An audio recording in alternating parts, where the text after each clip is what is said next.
যদি বাংলাদেশী হয়, যদি তেওঁলোক ভাৰতীয় নাগৰিক নহয়, তেনেহ'লে তেওঁলোকক কিয় উপযুক্ত তথ্য প্ৰমাণসহ বাংলাদেশৰ সীমান্তত বা অন্য য'ৰ পৰা আহিছে সেই দেশৰ সীমান্তত থৈ আহিব লাগে। আৰু আটাইতকৈ ডাঙৰ কথা, এই ডাবল ইঞ্জিনৰ চৰকাৰখনে কি কাৰণত বাংলাদেশী সমস্যাটো সমাধান কৰিবলৈ বিচৰা নাই? মানুহখিনিৰ ওপৰত অমানৱীয় যদি অত্যাচাৰ হৈছে, যি অত্যাচাৰ হৈছে, সেই অত্যাচাৰৰ কিন্তু আমি সমৰ্থনত নাই। প্ৰথম কথাটো উচ্ছেদৰ সম্পৰ্কে ক'বলৈ ওলাইছোঁ। চৰকাৰী যি উচ্ছেদ চলিছে চৰকাৰী মাটিত, সেই চৰকাৰে কৰা চৰকাৰী মাটিৰ উচ্ছেদৰ প্ৰতি আমাৰ কোনো আপত্তি নাই। কিন্তু এই যে চৰকাৰে উচ্ছেদ কৰিছে যিখিনি মানুহক, সেই মানুহখিনিৰ ওপৰত অমানৱীয় যদি অত্যাচাৰ হৈছে, যি অত্যাচাৰ হৈছে, সেই অত্যাচাৰৰ কিন্তু আমি সমৰ্থনত নাই। কাৰণ যিখিনি মানুহক তাত কালি গুলীয়াই হত্যা কৰা হ'ল, যিখিনি মানুহে গুলি খাই মৰিলে বা যিখিনি মানুহ আঘাতপ্ৰাপ্ত হ'ল, সেই মানুহখিনিও কিন্তু আমি জনাত ভাৰতীয় নাগৰিক। কিন্তু শাসকীয় দলটোৱে যি ধৰণে কৈছে যে তেওঁলোক সন্দেহজনক নাগৰিক, সন্দেহজনক মানে আমি কি বুজি পাওঁ? সন্দেহজনক মানে তেওঁলোক বাংলাদেশী হ'ব লাগিব, নহ'লে অন্য দেশৰ হ'ব লাগিব, তেওঁলোক ভাৰতীয় নহ'ব লাগিব, তেনেকুৱা কথা। কিন্তু আমি জনাত যদি বাংলাদেশী হয়, যদি তেওঁলোক ভাৰতীয় নাগৰিক নহয়, তেনেহ'লে তেওঁলোকক কিয় উপযুক্ত তথ্য প্ৰমাণসহ বাংলাদেশৰ সীমান্তত বা অন্য য'ৰ পৰা আহিছে সেই দেশৰ সীমান্তত থৈ আহিব লাগে। আৰু আটাইতকৈ ডাঙৰ কথা, এই ডাবল ইঞ্জিনৰ চৰকাৰখনে কি কাৰণত বাংলাদেশী সমস্যাটো সমাধান কৰিবলৈ বিচৰা নাই? এতিয়া যিখিনি মানুহ তেওঁলোকে উচ্ছেদ কৰিলে, সেই উচ্ছেদ কৰা মানুহখিনি এতিয়া ক'ৰবাত নহয় ক'ৰবাত সংস্থাপন দিব।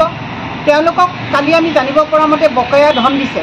মানে এঠাইৰ পৰা আন ঠাইলৈ যাবলৈ যিখিনি টকাৰ প্ৰয়োজন হয়, খৰচ হয়, সেই খৰচখিনি চৰকাৰে বহন কৰিছে। তাৰ মানে কি যে সেই মানুহখিনি ডেফিনেটলি তেওঁলোক ভাৰতীয় মানুহ কাৰণে তেওঁলোকে বকেয়া ধন দিছে। আজি এই মানুহখিনিয়ে ঠিক আছে, হাবি অৰণ্যৰ মাজত তেওঁলোকে বাস কৰিছে, তেওঁলোকে উচ্ছেদ কৰিছে, সেইটোলৈকে ঠিকে আছে। কিন্তু এই গুলীয়াগুলি কৰা, এই ধৰণৰ অত্যাচাৰ হোৱা, এইবোৰ কথাক আমি সমৰ্থন নকৰোঁ। গতিকে আমাৰ ফালৰ পৰা আমাৰ এটা স্পষ্ট কথা, চৰকাৰী মাটিত যদি কোনোবাই অবৈধভাৱে বেদখল কৰি বহি আছে, তেওঁলোকক উৎখাত কৰক। কিন্তু সেই উৎখাত কৰিবলৈ যাওঁতে সাধাৰণ মানুহ যাতে তাত মৰিবলগীয়া নহয়, সেই কথাষাৰৰ প্ৰতি চৰকাৰে চকু ৰখাটো দৰকাৰ। এটা কথা ক'বলৈ বিচাৰিম যে আম আদমি পাৰ্টীয়ে আমি এটা সিদ্ধান্ত লৈছিলোঁ যে আম আদমি পাৰ্টীৰ তৰফৰ পৰা আমাৰ সমগ্ৰ জিলাত স্মাৰক পত্ৰ দিম আমি আমাৰ উপায়ুক্ত মহোদয়ক।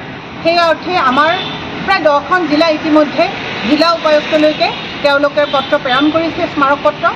আৰু জিলা উপায়ুক্ত মহোদয় তেওঁলোকে আমাৰ পত্ৰ গ্ৰহণ কৰিছে। কালি আমাৰ প্ৰায় 10খন জিলাই এই কাৰ্য সমাপন কৰিছে।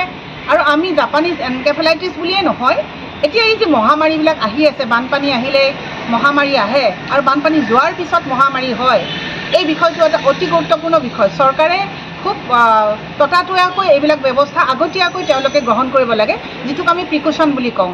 কাৰণ বেমাৰ এটা হৈ উঠাৰ পিছত যিটো ৰিজাল্ট হ'ব, তাতকৈ আগতে যদি আমি তাৰ ব্যৱস্থা গ্ৰহণ কৰোঁ, তেনেহ'লে মানুহৰ ক্ষতি কমকৈ হ'ব। গতিকে আম আদমি পাৰ্টীয়ে নিজাববীয়াকৈ ৰাইজক সচেতন কৰাৰ কাৰণে, চৰকাৰক সচেতন কৰাৰ কাৰণে আমি স্মাৰক পত্ৰ দিয়াৰ ব্যৱস্থা কৰিছোঁ। আৰু ইতিমধ্যে আমি দিলোঁ, আপোনাক জনালোঁ।